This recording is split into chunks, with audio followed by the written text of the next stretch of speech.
네, 제1세션 기업 경영 지원을 위한 노동복지 정책 현안과 발전 방안에 대해 이원덕 원장님을 좌장으로 모시고 발제와 토론을 진행하겠습니다.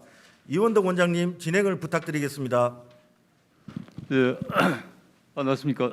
이원덕이라고 합니다. 이렇게 이제 마이크를 쓰고 하려니까 사실 조금 어색하기는 합니다. 그러나 저는 이제 한편 이런 생각을 합니다. 우리가 이제 이렇게 노력하기 때문에 대한민국은 희망이 있는 나라다 이런 생각을 합니다. 이러한 위기 시에도 관계된 분들이 모여서 나라를 걱정하고 나라의 미래를 열어가는 그런 노력을 함께 하는 자리를 우리가 꾸준히 만든다는 그런 의미에서 우리나라가 대단히 희망이 있는 나라다 이런 생각을 합니다. 그리고 오늘 이 자리에서 희망의 실체를 다시 한번 확인하는 것 같습니다. 저는 지금 이 시대가 거대 가속 변화의 시대다 이런 생각을 합니다. 코로나가 변화의 방향을, 변화의 속도를 굉장히 가속화시키고 있는데, 그러나 코로나 이전에도 이미 우리 사회는 거대 변화의 와중에 있었죠. 바로 4차 산업혁명입니다.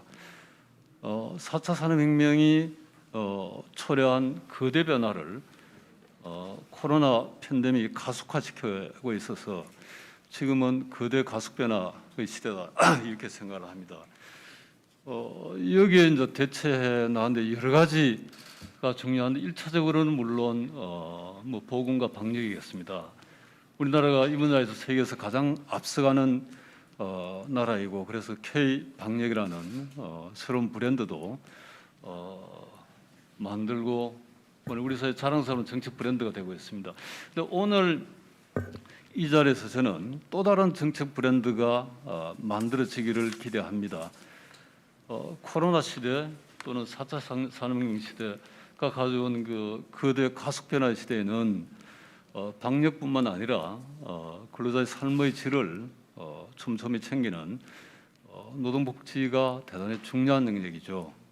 그래서 이러한 위기 시에 기업 경영의 활력을 유지하면서도 근로자의 뭐 고용 안정과 삶의 질을 유지하는 노동복지 대책 또는 뭐 새로운 정책의 어떤 조합을 만들어내는 것이 우리 책무가 아니냐는 생각을 하고, 그게 잘 되면 또 다른 우리 자랑스러운 정책 브랜드 K 노동복지가 만들어질 거라는 생각을 합니다. 오늘이 그런 길로 가는 중요한 계기가 되리라고 저는 기대에 맞지 않습니다. 그 제일 세션은 보니까 주제 발표문을 보니까 이제 포스트 코로나 시대의 노동 복지 이렇게 되어 있더라고요. 그래서 제가 지금 말씀드린 그런 방향으로 아마 내용이 정리가 되어 있는 것 같습니다. 그래서 주제 발표자와 재정 토론자를 먼저 소개를 드리겠습니다. 주제 발표자는 근로복지연구원의 이상욱 원장님께서 주제 발표를 해주시겠습니다. 박수로 한번 주시죠. 그리고 재정 토론자는 두 분을 모셨는데, 먼저 한국경영자총협회 이승용 고용정책팀장을 모셨습니다. 두 번째는 명지대학교 김재구 교수님을 모셨습니다. 그러면 지금부터 이상욱 원장님의 주제 발표를 듣도록 하겠습니다. 이 원장님. 네, 안녕하십니까. 저는 근로복지공단 근로복지연구원장 이상욱입니다. 오늘 제가 발표한 내용은 포스트 코로나 19 시대의 기업 경영 지원을 위한 노동복지 정책 현안과 발전 방안이 되겠습니다. 최근 전 세계적으로 코로나 팬데믹 극복을 위해서 또한 포스트 코로나 대비를 위한 수많은 논의가 진행되고 있는 것도 사실입니다. 우리나라에서도 지금 정부에서 이제 다양한 정책을 추진하고 있고, 그 핵심은 고용 안전망 강화를 위한 노동복지 정책이라고 볼 수가 있습니다. 현재 노동복지 정책의 많은 부분은 우리 근로복지공단이 지금 추진하고 있습니다. 따라서 오늘 이 자리에서는 코로나 팬데믹 극복을 위한 정부와 근로복지공단의 그간의 다양한 노력을 살펴보고, 포스트 코로나를 대비한 노동복지 정책 발전 방안 중심으로 발표를 하도록 하겠습니다. 먼저 전면에 있는 PT 중심으로 보고를 드리도록 하겠습니다.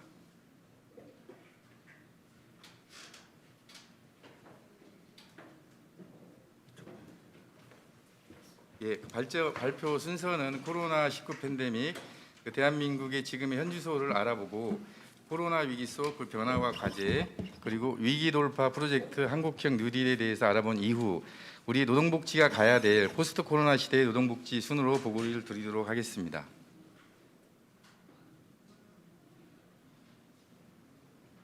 예, 알겠습니다. 먼저 그 코로나19 팬데믹 관련입니다. 지금 표에서 보시는 바와 같이 그 전 세계 이 10월 30일 기준으로 봤을 때는 4,500만 명이 감염되고 120만 명이 그 사망했고 미국 같은 경우는 일일 10만 명이 신규 감염되는 것으로 나와 있습니다. 그렇지만 지금 이건 10월 말 기준이고 지금 19일 현재로는 134만 명이 지금 이 사망에 이르고 있고 미국 같은 경우는 25만 명이 사망해서 세계 1위를 달리고 있습니다. 하루에 16만 명의 확진자가 발생하고 있습니다. 우리나라도 지금 어제 날짜로 그 코로나 1.5 단계가 그 발령이 되고 있는데 지금 그 3차 대유행의 그 위험이 있다고 지금 많은 우려를 하고 있습니다.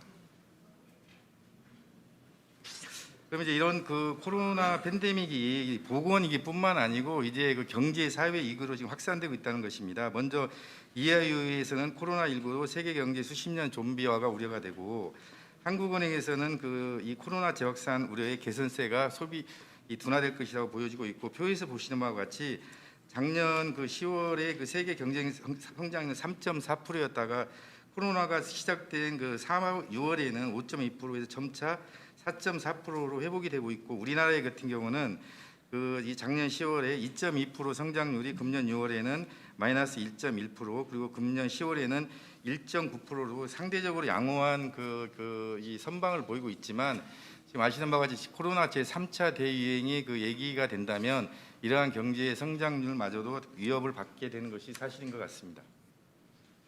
그러면 지금부터는 우리 코로나 그 팬데믹 우리에게 주어진 그 일상의 변화와 정부 또는 우리 공단의 대응을 살펴보도록 하겠습니다.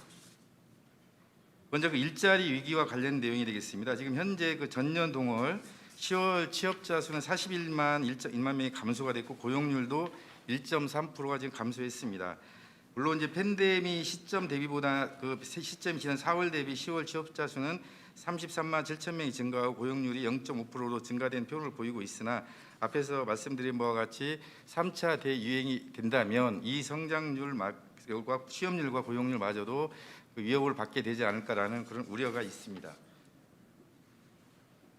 또한 이러한 그 성장률 저하는 일자리 위기로 이어져서 지금 현재 월별 취업자 수를 보게 되면 지속적으로 감소되어 10월에는 42만 명의 그 감소를 보이고 있습니다. 이런 그 일자리 감소는 결국은 소득과 소비 구조 변화로 이어지는데 그 전년 동기 대비 근로소득, 사업소득 각각 5.3%, 4.6%가 감소했지만 이전 소득은 그 정부 재난지원금 등 힘입어 80.8%가 증가한 모습을 보이고 있습니다. 그리고 또 전년 동분기 대비 소비 지출은 2.7%, 비소비 지출은 2.3% 이게 감소한 걸로 되어 있지만 이거 2분기고 어제 그 통계청 발표 자료에 의하면 가구당 월 평균이 지금 현재 이 2분기에는 4.8% 증가의 모습을 보이고 있는데 이 3분기에는 1.6%로 이 소비가 지금 감소하는 추세에 있고요. 또한 그 지출에 있어서도 가계 지출이 2분기에는 플러스 1.4%를 보이고 있지만 이 마이너스 2.2% 감소 추세를 보이고 있습니다. 더욱더 중요한 부분은 현재 그 소득 격차 5분위 배분율이 이 4.8배로 전년 전 3분기 2분기보다 0.2배가 높아져서 소득 불균형이 굉장히 심화되고 있다는 데 문제가 있을 수 있습니다. 그런데 이런 소득 불균형의 부분은 모든 계층에 집중되는 것이 아니고 표에서 보시는 바와 같이 그 임시 근로자가 한 26만 명 정도, 일용 근로자가 5만 9천 명 정도로 감소하는 등 우리 경제의 가장 약한 고리이고 또 고용보험 사각지대의 최대 피해 계층인 임시 근로자와 그 일용 근로자에게 집중되는데 그 심각성이 있다고 볼 수 있겠습니다. 또한 이 부분은 이제 연령별 계층으로 보면 표에서 보시는 바와 같이 2월 대비 9월 그 취업자 수는 13만 5천 명이 감소되고 있으나 상대적으로 여성이 47만 3천 명 정도가 감소되고 있어 여성 계층의 일자리 상실이 집중되고 있습니다. 당초 4월 대비를 보시게 되면 60세 이상 인구도 4월달에 한 43만 6천 명 정도가 감소됐는데 상대적으로 9월에는 한 14만 명 정도 감소가 양호하게 나타나고 있는데 이는 정부에서 장년층의 일자리 지원 사업의 효과로 보여지고 있습니다.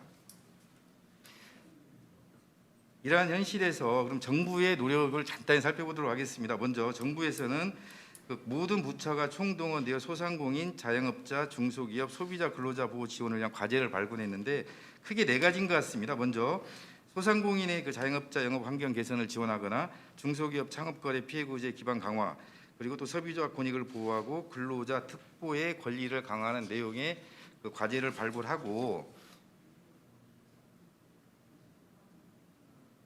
이러한 과제 추진을 위해서 28개 국정과제를 선정 추진하고 있습니다. 먼저 소상공인 자영업자 영업 환경 개선으로는 한 6개의 과제가 발굴되어 추진되고 있고요.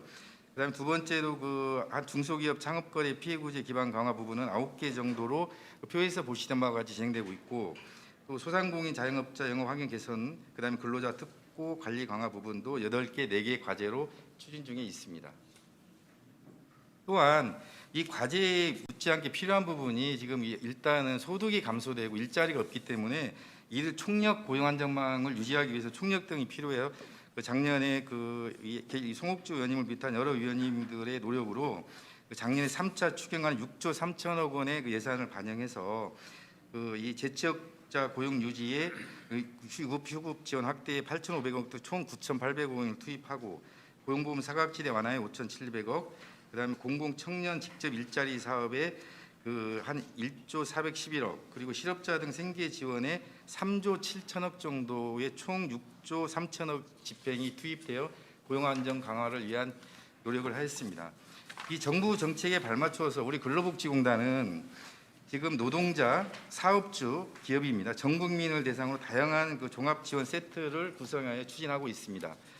먼저 노동자를 위해서는 저희가 지금 저소득 근로자, 산재 근로자 생활안정 융자 금리를 2%에서 1.25% 낮춘다든지, 또는 생활안정 소득 요건을 388만 이하로 확대한다든지, 또한 지금 최근에 코로나에 감염된 사람들의 업무상 질병 신청률이 많이 있습니다.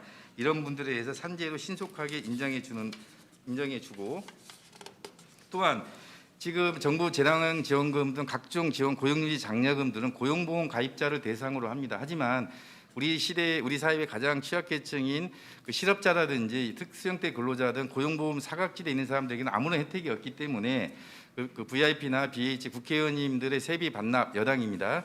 그리고 은행납회 등 각종 기부금을 통해서 우리 근로복지진흥기금에서 별도 재원을 마련하여 실업자 등을 위하여 2차에 걸쳐서 생활안정 자금을 기부금을 받아 생활안정 자금 융자 사업을 지속적으로 추진하고 있습니다. 또한 노동자와 사업주 모두를 위해서는 산재보험료, 고용보험료 납부 유예 및 감면, 그다음에 일자리 안정자금 지원을 7만 원으로 추가 확대하고 총 2조 6천억 원의 예산 규모로 2020년 진행을 하고 있고요.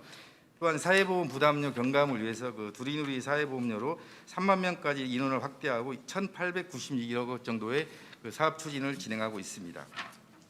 앞에서 잠깐 말씀드렸습니다만 산재 신청은 업무상 질병이기 때문에 여러 단계를 거쳐야 되지만 생계 시급성으로 인해서 바로 신속하게 지자체의 관리 역학조사 결과를 반영하여 산재 승인을 신청하고 있고요.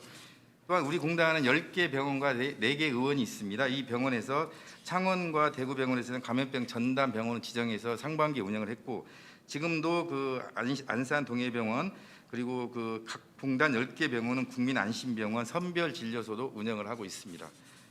그렇다면 지금까지는 이 포스트 코로나 팬데믹에 대한 정부와 우리 공단의 우리의 노력을 보여주었는데, 그렇다면 여기에서 시사하는 바는 무엇일까, 우리의 과제는 무엇일까라는 부분에 대해서 간단히 보고를 드리겠습니다.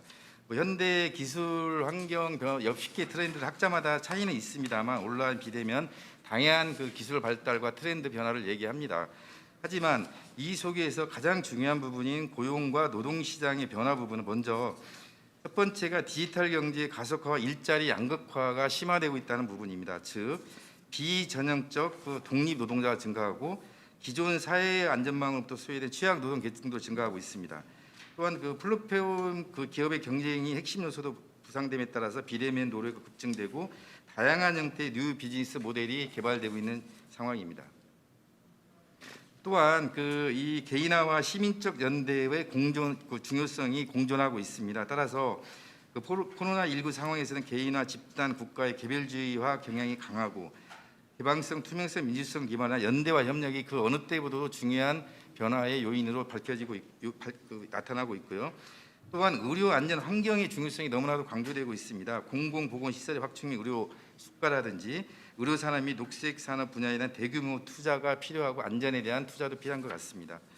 이러한 과제 속에서 우리는 결국은 우리의 과제는 미래 성장을 위한 새로운 일자리 창출, 그리고 모든 일하는 사람을 위한 고용 안전망 강화, 그리고 디지털 기반의 사회보장 전달책 혁신이라는 세 가지 과제를 생각해 볼 수 있겠습니다. 이러한 우리의 과제 속에 최근 정부에서 한국형 뉴딜을 발표했는데 이거 너무나 여기 참석하신 많이 아시기 때문에 20년 올해 4월 22일 제5차 비상경제회의에서 문재인 대통령께서 한국형 뉴딜을 국가 프로젝트로 추진하겠다고 말씀하셨고, 이 프로젝트의 주요 내용은 디지털 인프라 구축과 그린 뉴딜 정책이 조화롭게 설계하도록 하겠다는 내용입니다. 그래서 경제의 혁신 성장을 위한 디지털 뉴딜과 또 환경의 포용 성장을 위한 그린 뉴딜, 이 두 가지를 뒷받침하고 있는 고용 안전망 강화 부분인데, 이 고용 안전망 강화는 휴먼 니드이라 하면서 사람 중심, 사람의 가치가 우선이라고 볼 수 있으며, 이 부분은 실행력이 반드시 고용 안정을 통해서 있습니다. 따라서 이 고용 안정, 한국형 뉴딜의 핵심 축인 고용 안정 부분은 바로 노동복지의 핵심 사항이라고도 볼 수 있겠습니다. 이 한국형 뉴딜의 내용은 너무 잘 아시기 때문에 25년까지 165조를 투입해서 190만 개 일자리를 만들고요. 그다음에 후대 역전 분야의 28개 프로젝트를 표에서 보시는 바와 같이 진행을 하고, 잠깐 밑에 보시면 안전망 강화 쪽에서 고용사회 안전망과 사람 투자의 내용이 있습니다. 이 부분이 앞으로 노동복지가 지향해야 될 한국형 뉴딜과의 매칭 사업이 아닌가 봅니다. 지금까지 이 정부 정책의 흐름 속에서 이 한국형 뉴딜과 그러면 포스트 코로나 시대에 우리 노동복지의 현안과 정책 방향성, 그리고 이 사업을, 이 현안을 추진하기 위한 전달 체계는 어떻게 진행돼야 될 것인가에 대해서 간단히 말씀드리도록 하겠습니다. 여기 다 전문 분이시니까 뉴딜의 이제 이 간단한 배경을 말씀드렸고요. 지금 우리 한국형 뉴딜에서 사회보장이 갖는 특징을 이 간단히 규정을 해보면, 이 코로나19 같은 재난 상황에서는 사회보장 정책에 적극적인 개입이 필요하다는 것입니다. 공적 개입이 필요하고, 이거 시장의 원리에 맡겨서는 한계 있기 때문에 반드시 적극적인 개입이 필요하고, 이 개입은 바로 포용적 회복에 이 방점을 두고 있다고 볼 수 있겠습니다. 따라서 이런 사회보장 정책의 방향성에 이 한국형 뉴딜에서 사회보장의 정책 방향성은 이 사회보장 제도의 사각지대 해소, 이 사회보장제는 고용보험 전국민 확대, 산재보험 적용 확대 등등 특수형태 근로자 보호 등 다양한 계층들을 말합니다. 또한 민간 공공 균형 잡힌 보편적 사회복지 정책이 이루어져야 되고, 지자체 중심의 커뮤니티 케어, 그다음에 이 불평등 완화, 그다음에 필수 의료의 공공성, 공익성 보장을 이 보장 정책 방향의 핵심 축으로 할 때, 이때 그럼 우리 노동복지의 방향은 무엇일까? 이 부분에 대해서는 앞에서 잠깐 변화와 과제에서 말씀드렸듯이 모든 일하는 사람들을 위한 고용 안전망을 강화해야 된다는 내용이 되겠습니다. 지금 이 모든 일하는 사람들이라 하는 것은 밑에 이제 표에 잠깐 제가 언급을 했습니다만, 지금 저희가 통속적 개념의 노동자 2천만 뿐만 아니고 종속적 자영업자, 예술인 및 특수형태 근로자를 포함하는 광의 노동자 2,700만을 의미하고, 이 노동생의 관점을 오늘 이제 기업 지원 관한 내용도 있지 않습니까? 앞으로 특수형태 근로자, 종속적 계약자 및 사업주까지 포괄 확장시킨 개념으로 봐야 되고, 이 사람들을 위한 사회보장 제도를 마련해야 된다는 그런 방안의 시사점이 있는 것 같습니다. 또한 일과 가정의 양립이 가능한 사회로 전환이 돼야 될 것 같습니다. 앞에서 변화 트렌드를 말씀드렸듯이 일하는 방식의 전면적인 개선이 필요할 것 같습니다. 원격 근로 이런 거 말할 것도 없고, 이에 따라서 앞으로는 사용자와 노동자와에 관해서 근로시간, 임금체계 등 다양한 논의들이 예상될 것으로 보여집니다. 또한 지금 이 고령화 저출산분 속에서 자녀 돌봄과 상호 돌봄이 가능한 사회로 전환을 위한 제도가 마련이 절실하다고 볼 수가 있겠습니다. 참고적으로 우리 근로복지공단은 24개 직영 어린이집 또 10개의 그 거점형 어린이집을 총 34개 집을 직영으로 운영하고 있고 이 보육시설 운영 지원, 프로그램 개발 보급, 직장 보육 정책 개발을 다양하고 추진하고 있습니다. 다음으로 이 노동복지의 방안 중에 가장 중요한 부분일 수도 있겠고 디지털 리들과 연결된 부분인데 AI 빅데이터를 활용한 사회적 위험 예방 시스템을 구축해야 된다는 내용이 되겠습니다. 인공지능 빅데이터 활용을 하고 이 부분에 대해서 선제적으로 발굴하는 예방 시스템 구축이 필요하다는 내용이 되겠습니다. 우리 공단에서는 지금 지능형 재활 시스템이라 해서 산재를 당하게 되면 이 지능형 재활 시스템을 통하게 되면 이 사람이 어떤 재활 프로그램을 탑재해야 하는지에 대한 미래 예측 가능한 그 프로그램을 지금 빅데이터를 통해서 발굴 운영하고 있습니다. 그럼 지금까지 이런 그 한국형 뉴딜 속에 노동복지의 그 포스트 코로나 이후의 방향성들은 어떻게 실현돼야 되는 것인가? 이 부분에 대한 서비스 전달 체계를 말씀드리겠습니다. 지금 모두 아시는 바와 같이 우리나라의 노동복지 서비스는 분산, 중복, 체계성이 부족한 것이 사실이고 또한 정부 부처 간, 사업 주체 간의 이 연계와 이런 부분들이 매우 부족합니다. 따라서 노동자 위주의 서비스를 구성하고 사업주 등까지 포괄하는 통합 서비스 체계를 구축해야 되는데 우리가 일하는 사람이 취업 및 창업 준비부터 퇴직할 때까지 기간과 그 기간 동안 발생하는 경제 사회적 이벤트를 노동생애라고 했을 때 이 노동생애 속에서 제공하는 노동복지 즉 일하는 사람의 삶의 질을 제고하고 사회적 위험으로부터 보호하여 일하는 삶을 행복을 실현하기 위한 정책 제도 서비스를 노동복지 허브가 이 중간 개념인 허브가 관련 분야의 중심의 선도적 역할을 하는 선도자 그리고 정부 부처 기관 간 시너지 효과 창출을 위한 협력업체 중재자 또는 중복사업회라는 조종자 역할을 하는 노동복지 허브가 이러한 포스트 코로나 이후의 노동복지를 수행하는 중심축이 되어야 된다라고 저희는 보고 있습니다. 이에 따라 지금 기존의 노동복지라는 부분, 저 표에서 보시면 우측에 보시면 노동생애를 취업 예비 취업부터 노동생애를 가지고 항상 노동복지를 얘기했습니다. 하지만 앞으로의 포스트 코로나의 노동복지는 사업 좌측에 보시는 바와 같이 사업생애를 포괄하는 즉 노동생애와 사업주의 사업생활을 포괄하는 중심축을 구성해서 이루어져야 되게 되고 이 사업생애와 노동생애에 있어서 가장 큰 두 요인은 먼저 사회적 위험이 있을 수 있고 삶의 질 제고가 있을 수 있습니다. 먼저 지금 이 사회적 이 위험 이 부분에 있어서 노동자의 같은 경우는 예비 취업부터 재해, 실직, 체불까지 다양한 사회적 이벤트가 발생이 되는데 여기에 저희 공단이 산재보험, 고용보험, 임금채권 보장, 퇴직연금 다양한 사업을 하고 있고 또 정부 노동부라든지 건보, 장애인보험 등 다양한 기관에 연계돼서 협업을 지금 추진되고 있는 것도 사실입니다.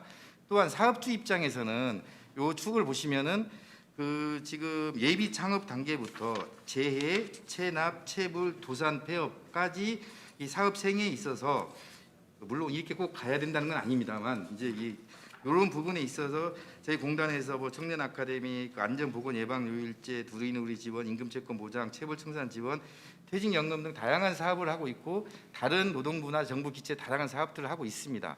이런 위험의 요인에서 서로 유기적으로 연계돼서 보호가 이루어져야 될 것이고 근로자에 있어서도 노동생에 있어서도 예비 창업부터 이 생애 사이클로 볼 수가 있겠습니다. 예비 취업부터 취업하고 재해가 발생하고 실직하고 체불 근로가 발생하고 퇴직했을 때 발생할 수 있는 이런 이 과정에 있어서 삶의 질 부분을 향상을 위해서 저희가 지금 각종 융자 사업, 의료 융자, 콜레비 대부 휴양콘도 시정권 중에 다양한 사업을 하고 있어요. 또 다른 게 하나 마찬가지고요. 또 사업주 측면에서는 이 사업주의 이 기업 경쟁력을 강화하기 위해서 저희가 각종 어린이집이라든지 일자리 안정 자금, 사내복지 기금, 업종 변경 지원, 재창업 지원 등 이 각종 중소벤처, 신용회복, 노동부와 다양한 역할들을 하고 있는데 이러한 사업생애와 노동생애에서 이 역할 조정을 중재할 수 있는 총괄 기관이 있어야지 포스트 코로나 시대 노동복지 허브가 효율적으로 추진될 수 있겠고 이 업무의 대다수가 우리 공단이 추진하고 있기 때문에 이 허브는 우리 공단이 추진된다면 각종 사업 추진 체계 효율성이 있지 않을까라고 생각을 하고 있습니다. 마지막으로 이런 노고동복지 협의를 추진하기 위해서 우리 공단에서는 지금 현 이사장 강순희 이사님께서는 큰 축으로 지금 노동보험 산재보험 고용보험으로 통칭된 노동보험에 대한 제도 개선, 그리고 의료사업 복지 일자리 안정장 큰 네 축이 있는데, 가장 지금 핫한 부분은 산재 고용보험의 전국민 적용 확대 부분이 되겠습니다. 이 부분의 모든 업무는 우리 공단 업무의 자객관리업무로 부과가 자객관리로 비롯되기 때문에 이 업무에 집중해야 될 것으로 보여지고, 또한 기업 병행 학회이기 때문에 이 산재보험의 보장성도 확대되면서도 공정성 제고와 재정 건전화도 필요한 것 같습니다. 또한 재발과 예양 속에서는 맞춤형 직업복귀를 제공하고, 의료 쪽에는 공공성과 예방과 연계성을 강화하는 등 이 부분을 많이 추진해야 될 것 같고 지금 방향을 추진하고 있고요. 복지 쪽에서는 취약계층과 대중소기업의 복지 격차 해소에 집중하도록 할 예정입니다. 그리고 또한 일자리 안정자금 지원 사업이 있으나 이 부분을 통해서도 일자리 안정자금이 사업주의 경쟁력 강화에 도움이 되고 고용이 유지되도록 지속적으로 추진을 하도록 할 것이고요. 그리고 이러한 내용들은 단순하게 이 추진 방향과 주요 사업에 대한 얘기가 아니고, 이 부분은 과학적 노동행정, 저희 공단 8개 시스템에 1,500건의 노동복지 데이터를 보유하고 있습니다. 따라서 이런 데이터를 활용해서 이를 기반으로 해서 저희가 노동복지 행정을 통해서 이러한 노동복지 허브를 실현하고, 또 이 실현은 사람이 하는 거기 때문에 이 실현하는 조직에서 합리적인 조직 문화도 대체한다면 포스트 코로나 시대의 노동복지의 서비스 전달 체계가 보다 효율적이고 보다 시너지 효과가 있지 않을까라고 생각합니다. 끝으로 앞서 이제 우리 이원덕 자장님께서도 말씀하셨듯이 이 포스트 코로나 대비를 위한 노동복지 정책 현황과 발전 방향은 전혀 새로운 것이 아닙니다. 이미 우리가 가야 할 방향으로 코로나 팬데믹이 이제 속도를 가속화시키는 볼 수 있기 때문에 이런 위기를 발전의 기회로 삼아서 우리나라가 세계 최고의 노동복지가 실현될 수 있도록 연대와 협력이 어느 때보다도 요구될 때라고 하겠습니다. 감사합니다. 예, 의원님 대단히 감사합니다. 사실 굉장히 광범위한 내용인데 아주 유하게서 잘 발표를 해주셨습니다.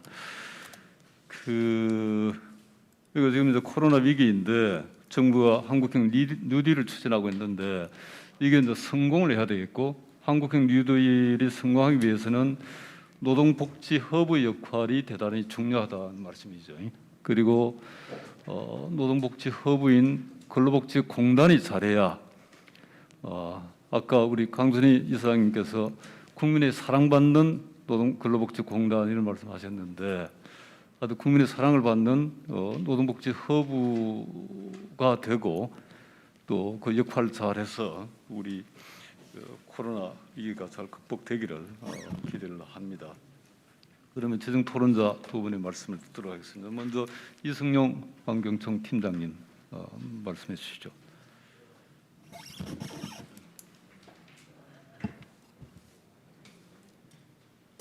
예, 경총의 이승용 팀장입니다.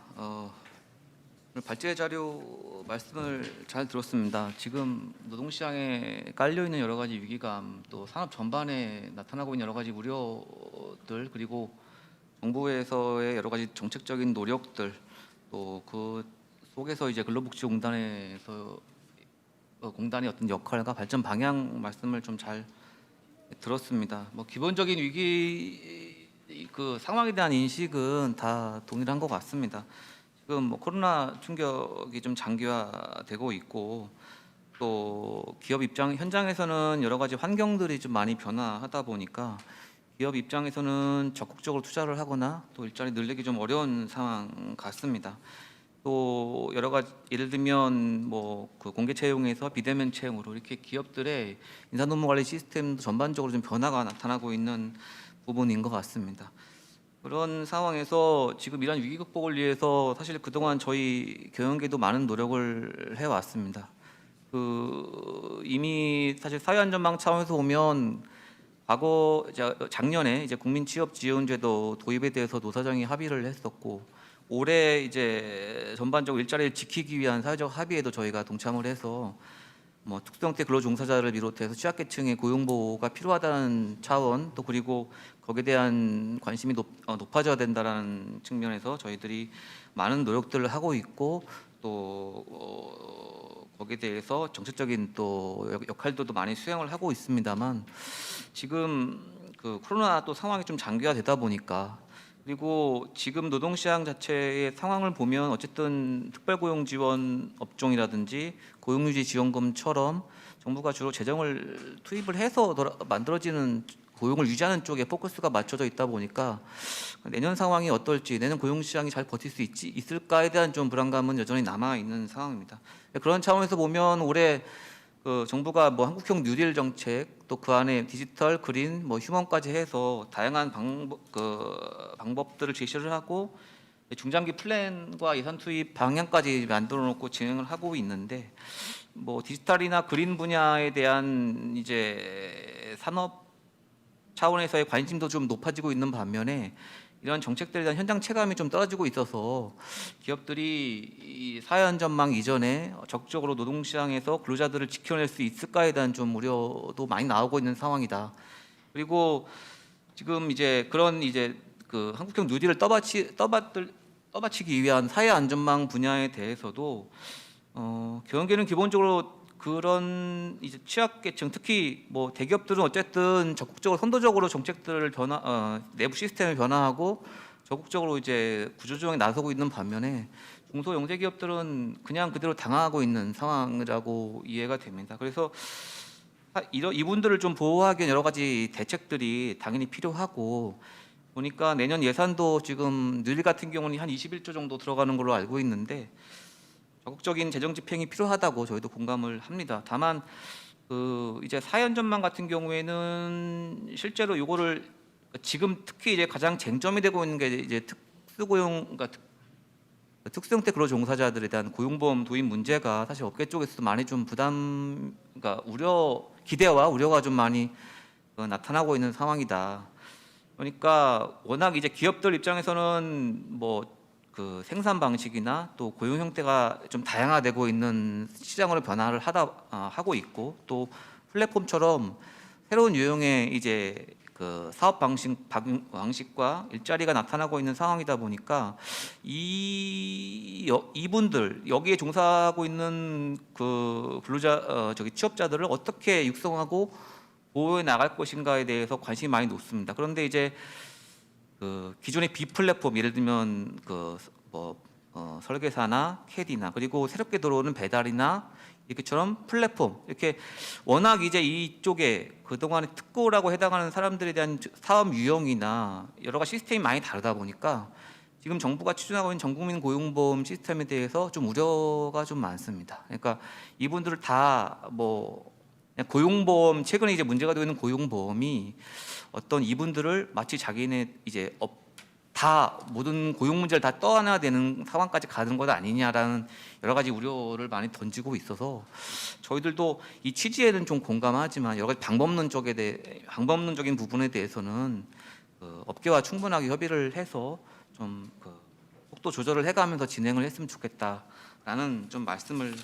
드리도록 하겠습니다. 그리고 사실 이분들 말고도 지금 고용보험 사각지대에 있는 분들이 사실 많습니다. 월 60시간 미만의 초단시간 알바생들 그리고 일반 독립적인 자영업자들 그리고 65세 이상의 신규 취업자들 같은 경우에는 여전히 고용보험 사각지대에 있어서 이분들을 어떻게 이제 보호해 가야 하는지에 대한 좀 저희도 이제 좀 관심이 높습니다. 정부가 법이 아마 올해 통과된 것 같은데 국민취업지원제도 관련된 법이 통과가 돼서 그것도 이제 시행이 될 텐데 이런 분들을 어떻게 보호해 갈 것인가 그 고용보험 영역이 맞는지 또 일반 공적 부조의 영역이 맞는지에 대한 좀 논의도 필요할 것 같고요. 특히 이분들 같은 경우에 주로 종사하는 영역들이 중소영세기업이나 소상공인들과 좀 맞닿아 있고 그러다 보니까 뭐 최근에 최저임금 문제라든지 근로시간 단축 문제 여러 가지 규제들 때문에 좀 허덕이고 있는 이런 열악한 사업장들 입장에서는 이런 지금 정부의 전국민 고용보험이 또 다른 자기네들의 부담으로 다가올 수도 있다라는 우려가 있어서 좀 거기에 대해서는 조금 더 신중하게 좀 검토가 돼야 된다고 생각을 합니다.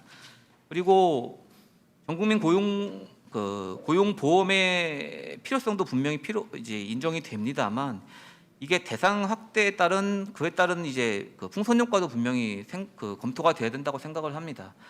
지금 이제 뭐 언론에서 나오고 있습니다만 특보 종사자 지금 뭐 통계청 통계는 50만이고 연구기관 통계에 따른 230만까지 나오고 있는데 이분들을 고용보험에 그냥 포함시켰을 때 나타나는 재정적인 충격들도 저희가 검토가 돼야 된다고 생각을 하고요. 그리고 초단시간 이분들 그리고 앞으로는 자영업자들까지 포괄을 해서 가는 게 소위 지금 저희가 지금 얘기하고 있는 전국민 고용보험의 가장 큰 이제 미래의 상일 텐데 그 과정에서는 사실 말씀드린 것처럼 이걸 운영하는 과정에 상당한 좀 충격들이나 혼란이 있을 거라고 생각이 됩니다. 그래서 일단 이제 지속 가능한 사회보장제도를 구현하기 위해서는 당사자들과의 그런 목소리들 좀 충분히 수렴을 해서 진행을 해주면 좋겠다고 말씀을 좀 드리도록 하겠습니다. 고용보험 같은 경우에는 이제 특히 이제 최근에 문제가 되는 거는 이제 재정적인 문제가 워낙 좀 많이 문제가 되고 있습니다.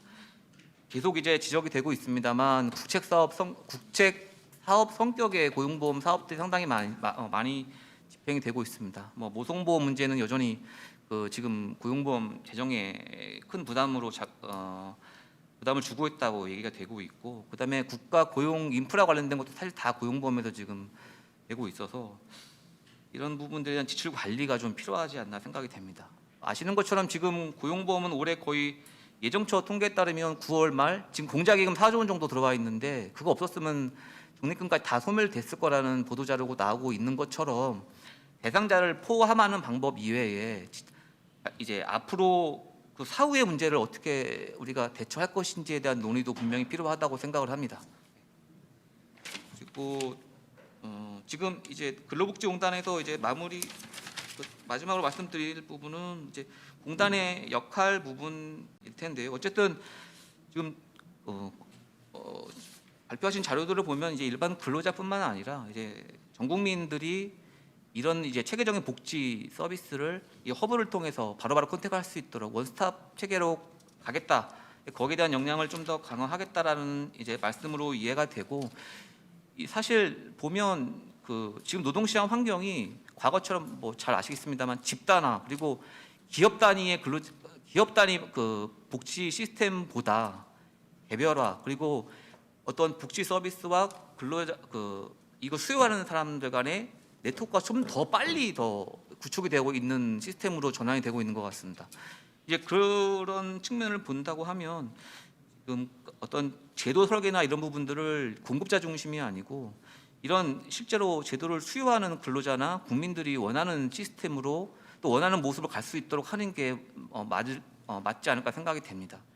지금 뭐 일각에서는 이 복지 제도가 양극화를 심화시킨다는 얘기도 나옵니다. 그러니까 뭐 저희가 필요하다고 해서 들어온 예를 들면 뭐 모성보호 제도라든지 여러 가지 제도들이 실제로 대기업으로서는 많이 이용하는 반면에 이제 중소기업은 사람이 없으니까 많이 더 이용하지 못하는 사례들도 분명히 발생을 하고 있거든요.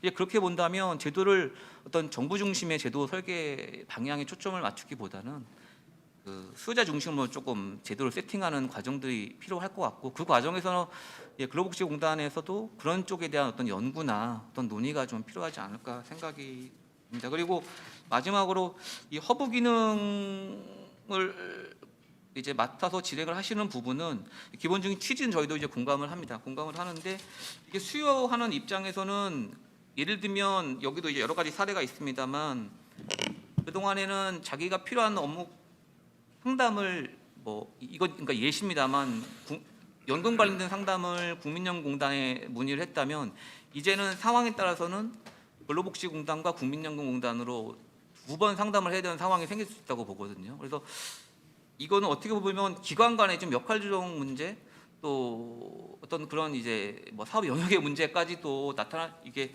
논의가 돼야 되는 부분일 것 같아서 일단 저는 이런 부분들이 어떤 중장기의 로드맵이라고 생각을 하고 조금 충분한 논의가 또 필요할 것 같습니다. 그 과정에서 저희 또 경영계도 적극적으로 또 공단과 협의해 가면서 좀 합리적인 대안을 좀 만들기 위해서 노력해 가겠습니다. 이상입니다. 예, 대단히 감사합니다. 노동복지를 발전시켜 나가는 과정에서 고려해야 할 중요한 대목들 이야기해 주셨고, 다음 두 번째 토론자 김재우 교수님 부탁드리겠습니다. 네, 안녕하십니까. 명지대학교의 김재구 교수입니다. 오늘 기업 경영과 사회 안전망과 관련해서 아주 체계적이고 좋은 발제를 들어서 감사했습니다. 저는 한 두 가지 정도 포인트를 가지고 말씀드리려고 하는데요. 우선 보통 이제 금융 부문의 위기로부터 시작되었던 경제 위기가 이번 이제 팬데믹 사태로 인해서 물류 또 접촉에 어려움이 있어서 경제 위기가 심화되고 있는 것 같습니다. 보통 이런 경제를 다시 살리기 위해서 긴급 구제 조치가 반드시 필요하고, 또 긴급 구제 조치는 개별적으로도 그렇지만 일자리를 지키기 위해서도 기업들에 대해서도 과감한 지원이 사실 있어오고 있는 형편입니다. 또 나아가서 이제 경기 부양을 위해서도 노력하고 있는데, 한국판 뉴딜이라는 말처럼 그것이 완성되기 위해서는 과감한 개혁이 필요하다고 생각합니다. 지금까지 우리가 가져왔던 경제 패러다임에서 벗어나서 새로운 개혁을 통해서 리셋을 할 수 있느냐 없느냐가 이제 대단히 중요하다고 봅니다. 그런 측면에서 이제 두 가지 말씀을 드리고자 하는데, 첫 번째는 이제 우리 공공 부문의 역할과 또 민간과의 협력이라고 하는 부분에 대해서 말씀드리고 싶고요. 두 번째는 이제 근로복지라는 말로도 우리가 생각할 수 있지만, 전통적으로 우리 한국은 생산적 복지, 워크 투 페어라고 하는 그런 패러다임을 가지고 있습니다. 그래서 이와 관련해서 좀 말씀을 드리고 싶습니다. 우선 이번 K 방역에서도 세계가 이제 주목했던 이유는 한국이 이제 강력한 공공 인프라를 가지고 있었기 때문입니다. 이제 전 국민이 의료 보험에 가입되어 있고, 또 공공 의료 병상이라든가 이런 것들이 적절히 활용이 되었습니다. 뿐만 아니라 이제 민주적인 시민들이 수평적으로 협력 연대했기 때문에 방역에 성공할 수 있었는데, 사실 그 번영하는 나라들의 특징을 보면은 어느 일방이 아니라 공공성을 대표하는 정부 공공기관도 이제 강력하게 인프라를 가지고 있고, 또 한편으로 시민사회도 또 민간 시장 부분도 함께 협력과 개방을 통해서 문제를 대처할 때 효과적인 번영이 있어 왔다고 생각합니다. 특별히 최근에는 복잡하고 어려운 난해한 이런 사회 문제가 많은데 개별 기관의 힘만으로는 대응하기가 어려운 상황이라 봅니다. 이럴 때 근로복지공단이 이제 허브로서의 그동안의 역할도 있어 왔기 때문에 계속해서 그 기능을 강화할 필요가 있겠고요. 뿐만 아니라 여러 정부 부처들, 또 나아가서는 다른 공공기관과 또 민간 기구들하고도 협업할 수 있는, 소위 이제 집합적 임팩트를 낼 수 있는 그런 변모가 필요하다고 생각을 합니다. 또한 우리가 생각할 수 있는 것이 결국 이런 공공과 시민 사회의 협업에 의해서만 어려운 난제인 일자리 창출과 또 복지를 비롯한 사회 서비스 전달을 원활하게 할 수 있다고 봅니다. 근데 이제 공공이라고 했을 때 꼭 정부만이 혹은 공공기관만이 공공성을 가지고 있느냐, 그렇지 않다는 것이죠. 시민사회에서도 공익을 위해서 공공성을 추구하는 이런 세력이 얼마든지 있을 수 있고, 그 단적인 대표적인 사례가 사회적 기업, 협동조합과 같은 이런 사회적 경제라고 이렇게 생각을 합니다.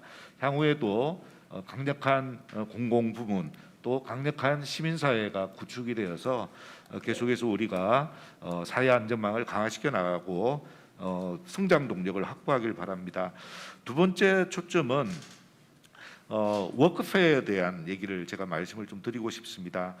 지금 전국민 고용보험에 대한 여러 가지 논의가 있고, 뿐만 아니라 기본소득이라든가 공적부조 이런 다양한 논의들이 펼쳐지기 때문에 향후에 가장 중요한 어떤 관심사이자 우리가 국민적인 합의가 필요한 이런 영역이라고 생각합니다. 각각의 어떤 장단점이나 이런 논의들은 이미 다 잘 알고 계실 거라고 생각하기 때문에 제가 뭐 다시 되뇌이지는 않겠지만, 크게 봤을 때 기본적으로 이게 재원에 대한 부담이 있습니다. 전국민 고용보험에 대한 부분도 그렇고, 공적 부조, 또 기본소득을 해나갈 때도, 그리고 현실 정책을 입안하거나 실행을 해본 사람들은 그 과정에 여한 어려움이 있다라고 하는 것도 상당히 잘 알고 있는 것이 틀림없습니다. 그러면 이런 것들이 그냥 피상적으로만 얘기될 것이 아니라 면밀한 토론이 있어야 된다고 봅니다. 그러지 않으면 어떻게 보면 좀 정치인들의 어떤 리더십 하에 이 토론이 실체 없이 이제 이루어지는 과정에서 과연 우리가 지속 가능하고 또 감당할 수 있고 미래 성장 잠재력을 높일 수 있는 방향으로 갈 수 있는가 하는 것에 대해서 우려를 하는 그런 사태가 벌어질 수도 있다는 것이죠.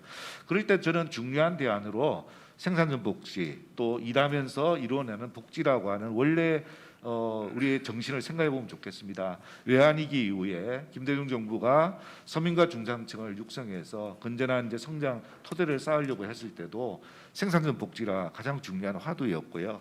또 이제 노무현 정부 이후 현재까지도 현 정부에까지 이르기까지도 우리가 포용 성장을 얘기할 때는 기본적으로 일을 하고 생산적인 이런 활동에 참여함으로써 그 일자리가 최고의 복지라고 하는 걸 이루어내고, 그러나 우리가 지금 목도하다시피 누구든지 사실은 어려운 상황에 빠질 수 있습니다. 옛날처럼 누구는 인사이드고 누구는 아웃사이드고 한번 유지되는 것들이 공고화되는 이런 사회가 아니라는 것이죠. 그렇기 때문에 공정성, 정의를 지향하면서도 누구든지 어려움을 당할 수 있고 이렇게 때로는 실패라든가 역경이 있을 수 있지만 거기에서 다시 딛고 일어날 수 있도록 해주는 것이 바로 이제 사회 안전망이고 그것이 진정한 정의의 한 축이라고 하는 것을 우리 시민들이 일정하게는 합의가 이루어지고 있다고 봅니다. 그러면 이제는 그것을 구체적으로 정책 대안으로 어떻게 만들어 나갈 것인가에 대해서 본격적인 토론이 필요하다고 생각합니다. 이 분야는 이 자리에 계신 학계 전문가뿐만 아니라 정부, 공공기관 또 앞서도 말씀드렸듯 시장에 있는 여러 주체 이해관계자들이 정말 이렇게 가슴을 열고 냉철하게 이렇게 토론을 해서 정립을 해나가야 될 그런 상황이라고 봅니다. 이를테면은 그 사회복지 서비스 측면에서도 계속해서 개선이 필요한데 아직까지도 시민들이 만족할 만한 서비스가 못 되고 있는 부분도 굉장히 많다고 생각합니다. 또 일자리도 정부의 어떤 보조나 혹은 기존의 시장 기구만으로는 달성하기 어려운 것이 사실인 이런 측면에서 그동안에 이제 여러 글로벌 선진국들이 앞서 노력을 해왔고 GDP나 일자리 창출에서도 대략 한 7, 8% 내외의 이런 비중을 가지고 있기 때문에 일종의 이제 블루오션이라고 볼 수 있는, 예를 들면 사회적 경제 부분부터 시작해서 국민들이 체감할 수 있는 현장에서의 일자리 창출 또 서비스 전달 체계의 혁신, 그것을 앞장서고 지원하는 정부 공공기관 그리고 함께 이것과 협업해 나가는 시장의 각 이해 당사자, 이런 협업 체계가 구축될 때 우리 한국의 미래가 열린다고 생각합니다. 좀 부족하지만 이런 정책 방향에 대해서 함께 고심을 하면서 우리가 새로운 그 사회 안전망, 더 나아가서는 포용 성장이 가능한 이런 한국판 뉴딜을 성공시켜 나가기를 바랍니다. 이상으로 토론 마치겠습니다. 감사합니다. 예, 대단히 감사합니다. 그 이성훈 의원님 답변하기 전에 그 다른 참석자 분들의 뭐 질문이나 코멘트가 있으면 듣고 묶어서 하도록 하겠습니다. 자유롭게 그 발언을 신청하고 해주시기 바랍니다.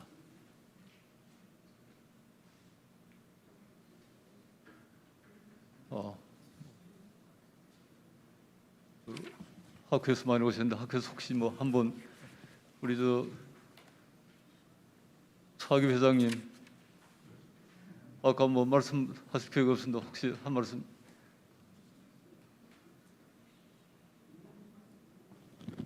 뭐 됐습니까? 예. 그러면 우리 이성훈 원장님, 주정 토론자 예 토론에서 말씀해 주시죠. 그 이승용 팀장님께서 말씀하신 부분에 대해 전적으로 그 동의를 합니다. 이제 뭐 다양한 말씀을 해주셨는데 이 먼저 가장 뭐라고 하더라도 그 두 가지인 것 같습니다. 재정 부담에 대한 얘기와 그다음에 당사자 간 충분한 논의가 필요하다, 이런 말씀을 해주셨습니다. 근데 이 부분은 뭐 저희도 이 정확하게 알고 있고요. 그래서 이제 한 가지 사례를 들어보면 저희가 지금 뭐 이거 정부 정책에도 이제 반영될 수 있는 내용이겠습니다만, 지금 저희가 이제 빅데이터 관련해서 이제 어떤 플랫폼 배달업체를 이제 뭐 결론이 난 건 아닌, 완벽 연구가 이루어진 건 아닌데 해보면 플랫폼 업체의 다양한 자료 소스들이 일치하지가 않습니다. 그러다 보니까 과연 우리가 이상에 따라서 전국민 고용보험 확대, 자영업자 포함, 단시간 노동자 포함 그 가사 노동까지 포함한 이 부분들에 대해서는 방향성에 대해서는 공감을 하지만 이걸 실현해 가는 과정에서는 상당히 제도적으로 보완해야 될 것들이 많다고 봅니다. 따라서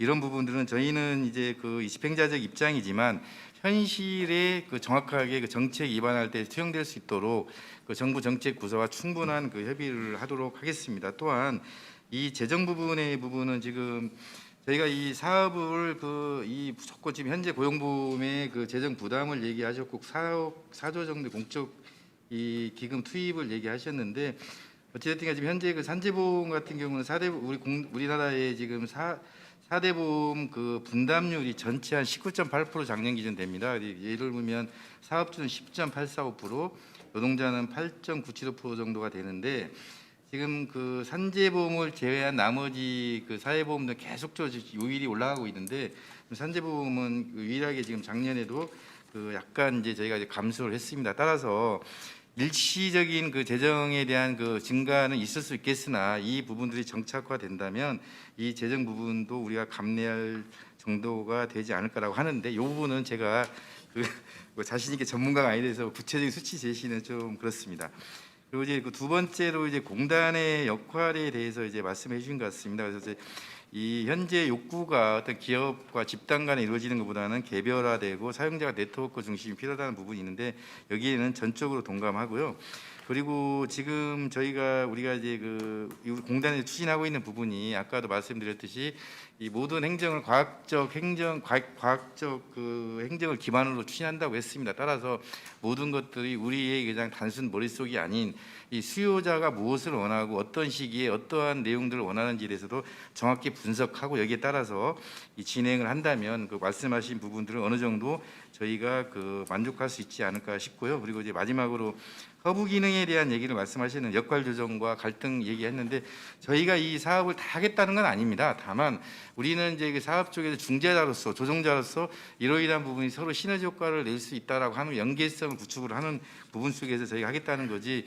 뭐 이걸 저희가 다 하면은 우리나라 사회보험 보장 관련 공단 다 통합하면 실현 불가능한 얘기거든요. 그래서 그런 부분으로 진행했다는 말씀드리겠습니다. 그리고 이제 김재구 교수님께서 이 사업을 추진에 있어서 노동복지에 있어서 공공과 민간 그 시민단체를 포함 협력이 중요하다와 그다음에 그 근로복지와 이제 생산적 복지에 대한 개념에 대한 재정립이 말씀하셨는데 이 지금 저희도 이걸 공공이 이제 우리가 공공이 일방적으로 추진할 수는 없습니다. 왜냐하면은 그렇기 때문에 현재 그 저희가 조금 간과한 부분은 있습니다. 이제 예를 들어서 이제 그 민간의 부분을 현재 저희가 이제 각종 이제 경청 노총이라든지 그 노사 집단 또는 단체 그리고 또는 이제 뭐 이렇게 각종 시민 단체들하고 얘기하게 되는데 저희가 상대적으로 시민 단체들 또는 아까 코브로 약칭되는 뭐 협동조합도 이런 부분들에 대한 다양한 의견 수렴이 부족한 건 사실인 것 같습니다. 따라서 앞으로 이런 부분들이 그 노동복지와 어떻게 연계되는지를 저희가 지속적으로 관계 전문가분들을 모시고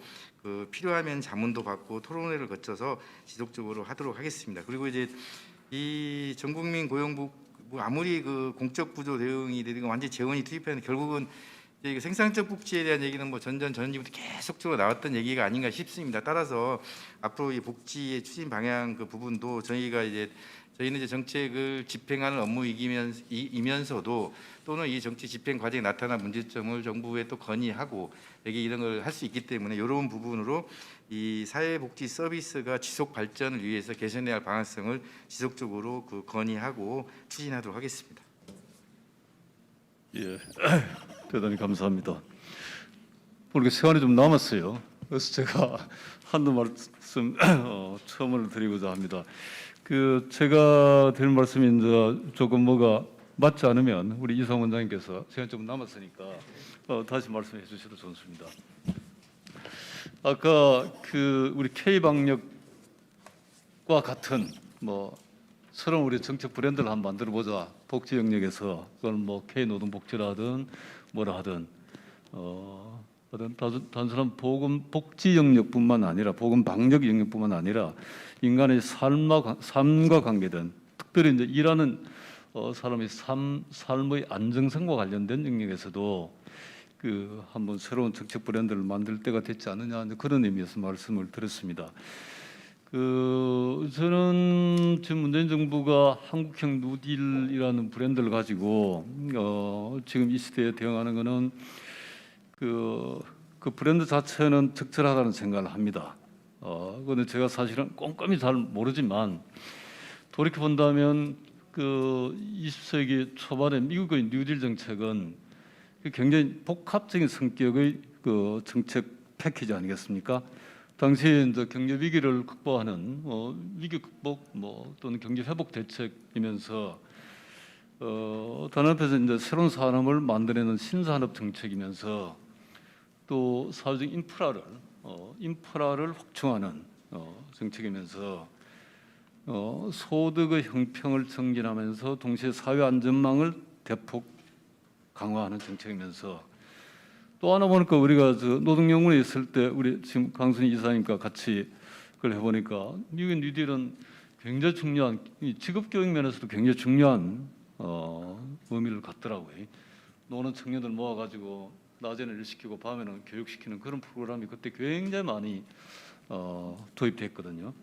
그래서 미국의 뉴딜도 그냥 하나의 그 대책이나 정책이 아니고 패키지이고 미국의 경제 사업의 패러다임을 바꾼 그런 정책이었다는 생각을 합니다. 그래서 이제 그게 성공을 해서 미국이 그 후에 한 50여 년 미국 자본주의의 황금기를 누렸다는 생각을 했기 때문에 지금 우리가 맞고 있는 거대 가속 변화의 시대 이것이 가져오는 위기를 극복하기 위해서는 이런 정도의 복합적인 정책 패키지를 가지고 우리 경제 사회의 패러다임을 바꾸는 노력을 같이 해야만 성공을 할 수 있겠다 이런 생각이 들어서 지금 뭐 한국형 뉴딜도 이러저러한 정책들이 많이 이렇게 섞여 있는데 이게 조금 더 내용이 충실해졌으면 좋겠다는 생각을 합니다. 그리고 이제 뭐 복지 정책에서 간다면 당연히 이제 그 공급자 중심이 아니라 수혜자 중심, 또 김재 교수 이야기하는 정부와 민간이 함께 이제 협력하고 협치하는 이런 노력이 필요하다는 생각이 들고, 그리고 아까 이제 김재 교수께서 이제 워크페어를 강조를 하신데 이거 굉장히 중요한 부분이고, 그러나 그 워크페어로부터 한 단계 우리가 더 나아간다면 지금 그걸 위협을 받고 있는 계층이 많기 때문에 이런 계층에게 일자리에 대한 문을 두드릴 수 있는 역량을 길러주는 우리 흔히 런페어라고도 이야기를 하죠. 그래서 워크페어와 런페어가 결합된 형태의 그 노동복지. 그래서 우리 강순희 이사님께서 노동연구원에 있을 때 사회 안전망보다도 생산적인 사회 학습망을 촘촘하게 구축하자. 사회 안전망이 촘촘하면 누구나 그 마음 밑으로 떨어지지 않을 정도로 사회의 일정한 생활 수준을 유지해 주는 건데, 그러나 그 사회 안전망에만 우리가 기대면 복지 비용이 굉장히 많아지고 기업에게 부담이 가서 기업 활력이 떨어질 수 있죠. 그러나 그보다 생산적인 복지 수단이 저는 사람에 대한 투자, 런페어라는 생각을 합니다. 그래서 런페어를 충실하게 해서 워크페어가 말하자면 질이 높아지도록 하는 이런 노력을 함께 이 근로복지의 노동복지의 중심에서 이 노동복지와 사람에 대한 투자, 런페어가 결합된 그런 복지를 공급하는 허브 역할을 해주시기를 기대합니다. 혹시 선배님 너무 전적으로 동감을 합니다. 그리고 말씀하셨듯이 저희가 지금 우리는 이제 거창하게 한국형 뉴딜 전체 우리 공단이 할 수 있는 부분은 아니고 이 사회보장 체계, 특히 사회보험 속에서 지금 얘기를 하는 부분인데, 우선은 저희가 하고 있는 당장의 사업인 이 산재보험만 가지고 보더라도요. 왜냐하면 이게 지금 공기법의 배상 책임에 들어오다 보니까 계속적으로 이제 그 적용 확대 부분에 있어서 여러 가지 문제가 있는 것 같습니다. 그래서 어찌됐든 간에 이런 산재보험이라든지 고용보험들이 기존의 어떤 패러다임에 대한 전반적인 전환이 이루어져서 뭐 전국민 재보험이 되든지 또 이러한 그 근본적인 그 이 패러다임 전환에 대해서 저희 이사님께서 지금 고민을 하고 계시고 이 부분에 대해서도 한번 심도 있게 지금 논의를 해보자고 하십니다. 따라서 방금 말씀하셨듯이 사장님께서 말씀하셨듯이 그런 논의가 단편적인 논의가 아닌 복합적인 논의가 되도록 그 저희가 열심히 노력을 하겠습니다. 그렇게 하고요. 그리고 이제 아까 론페어 얘기를 하셨는데 이 부분은 저희가 아직까지 많이 진행을 하지 못해서 사실 지금까지 저희 노동복지가 그냥 뭐 시설 인프라 중심 뭐 돈 현금 지원 중심으로 이루어졌던 게 사실이거든요. 이런 부분이 아빠 복지 패러다임 부분 속에서도 우리가 할 수 있는 부분이 이런 부분이 이루어지도록 그 지속적으로 그 노력을 하겠습니다. 예. 뭐 제가 이제 기대를 섞어서 워낙 또 우리 강순희 이사님께서 과거부터 그게 뭘까 역점을 두고 강조를 하셨고 지금 이제 굉장히 우리 노동복지 허브기관을 맡고 계시기 때문에 그런 기대를 담아서 말씀을 드린 겁니다. 제가 말씀드린 것은 당연히 이제 근로복지공단의 업무 범위를 벗어나는 그런 것도 대단한데 그러나 우리 사회 어디선가 이게 자꾸 문제제기를 하고 새로운 방향에 대한 공감대를 만들어가고 하는 노력이 있어야 되지 않겠냐는 그런 의미에서 말씀을 드렸습니다. 이제 마무리하겠습니다. 아까 모두에 제가 말씀드렸듯이 이 근로복지공단이 한국노동복지 허브 기관으로서 이 위기 시대를 극복하고 새로운 밝은 미래를 열어가는 K 노동복지를 만들어낼 것을 기대하면서 이번 세시를 모두 마치도록 하겠습니다. 감사합니다.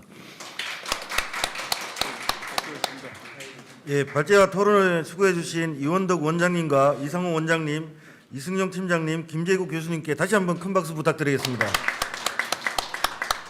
지금부터 15시 40분까지 약 15분간 커피 브레이크 시간을 가지겠습니다. 다가는 행사장 밖에 비치되어 있으니까 마음껏 즐기시기 바랍니다. 감사합니다.